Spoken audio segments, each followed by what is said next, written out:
그 베트남 가족 문화에 대해서 좀 설명이 좀 필요할 것 같아요. 일부에서는 뭐 모계 사회다, 아니면 뭐 가족만 생각한다 이런 말들이 많잖아요. 자, 이 베트남은 한국 분들이 알기로 전부 모계 사회로 알고 있어요. 모계 사회가 아닙니다. 실제로 베트남도 한국과 똑같은 북의 사회예요. 그럼 모계 사회냐 북의 사회냐를 이 베트남도 호적이나 아버지 호적에 그대로 내려가죠. 그러면 또 어떤 분들이 이런 말을 해요. 이혼하면은 애를 엄마가 키우기 때문에 모계 사회다. 그건 뭐냐면요. 이혼을 할 경우에 아버지가 능력이 안 되게, 능력이 안 되니까 애를 못 키워. 그러니까 엄마가 데리고 가는 거예요. 근데 있는 집, 좀 잘 사는 집은 절대 이혼해서 자식 안 줍니다, 엄마한테. 그러면은 잘 사는 사람 기준을 봐야지. 자꾸 이제 우리 한국 결혼하는 분들이 자꾸 저 밑에 못 사는 서민들을 자꾸 쳐다본단 말이에요. 그러면은 자, 또 어떤 분들은 베트남 사회에서는 인사성이 또 부족하다 이런 말도 해요. 이제 잘하는데. 그거는 저쪽 진짜 시골에 살다 보니까 제대로 옛날에는 가르쳐 주는 사람이 없어가지고. 그럼 베트남에 제대로 된 교육받고 진짜 호치민 도시에 사는 이런 집들에서는요, 인사성 철저합니다. 네. 저희 처갓집에 우리 와이프 언니 집이나 이런 데 내가 딱 방문을 해도요, 방에서 공부하던 조카도 뛰어나와서 한국처럼 인사 다 하고 들어가고요. 예? 존경이 비슷하잖아요. 예. 그런 게 아주 강해요. 근데 저는 한국하고 다를 게 하나도 없어요. 그러면 베트남에 왜 신부들이 가족만 많이 생각하느냐? 그냥 한국 과거에 똑같아요. 우리나라 20년, 30년 그 이전 한번 생각해 보십시오. 아마 그 당시에 명절이라 그러면은 진짜 민족 대이동 해갖고 막 온 시골 가보면은요, 막 자식들 오고 막 와서 막 벅적지근하게 막 이렇게. 근데 요즘은 명절 전에 왔다 한번 가버리고, 요즘은 시골에 가도요, 명절 때 가보면은 저도 이제 이렇게 명절 때 이렇게 아버님 산소에 간다고 저희 할머니 살았던 동네 가보잖아요. 몇 집 없어요. 도시에서 이제 아들이 찾아오는 집은. 그럼 저도 물어보면은, 며칠 전에 왔다 갔다 그러고. 한국에 옛날에는 저희 어릴 때만 해도 명절 되면 완전 잔치예요, 그냥. 그 다음에 저희 어릴 때도 가족 중심, 완전 가족 중심이었어요. 자, 누나들이 동생들 공부시키려고 진짜 중학교 졸업하고 가서 공장 가서 일해갖고 월급 보내주갖고 막 공부시키고. 이 베트남 지금이나 다를 거 없어요. 똑같아요. 그러면 도시에 사는 사람들은 가족 중심 좀 덜 합니다. 이 베트남도. 못 사는 사람들은 부모 상속받을 게 별로 없다 보니까 재산 갖고 싸우는 일이 없어. 근데 지금 도시에 좀 잘 사는 집들은요, 부모 상속 갖고 형제간들끼리 막 싸워요. 그러면은 우리가 결혼하는 진짜 시골의 사람들은 신부들이 자기 오빠가 좀 못 살아도 걱정, 언니가 못 살아도 걱정, 이런 게 있단 말이에요. 그러면 도시에 사는 사람은 그런 거 안 해요. 지금은 여기도 베트남도 완전히 이제 한국 어떤 그런 식으로 도시 쪽은 거의 많이 바뀌어버려요. 그러고 여성들 그 권위가 여기도 많이 죽고, 남성들 권위가 많이 죽고, 여성들 권위가 올라가서, 한국에 우리 보면 공처가 하듯이 남자들이 꼼짝 못하고, 시골로 가면은 여자들이 꼼짝 못합니다. 남자 신랑들한테. 응? 지금 그 말씀 나오니까 그 얘기, 한국 베트남 결혼한 신랑 입장에 보면 자기 신부가 시골집에 가면 대장이 되잖아요.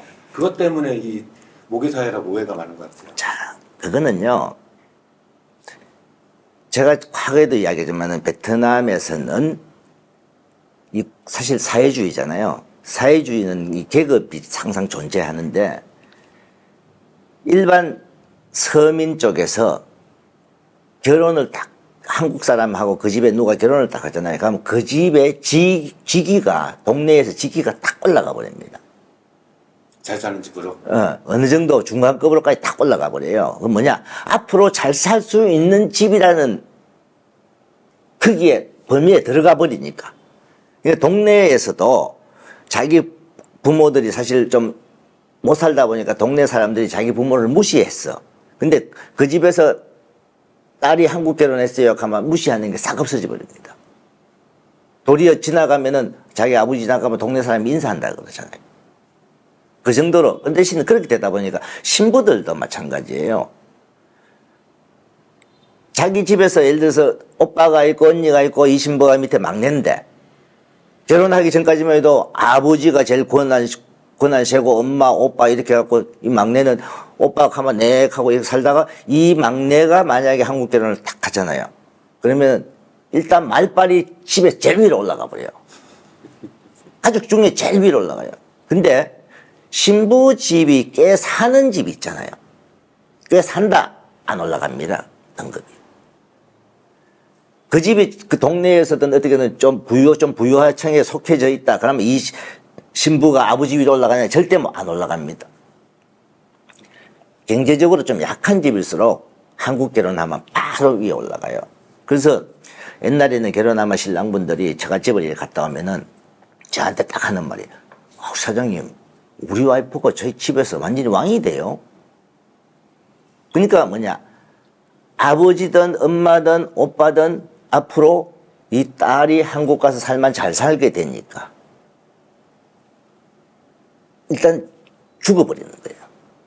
그러니까 딸이 말 한마디 하면은 전부 다 듣고 이제 이렇게 되다 보니까 그래서 또 그러다 보니까 이 신부들이 신랑한테 큰 소리를 치고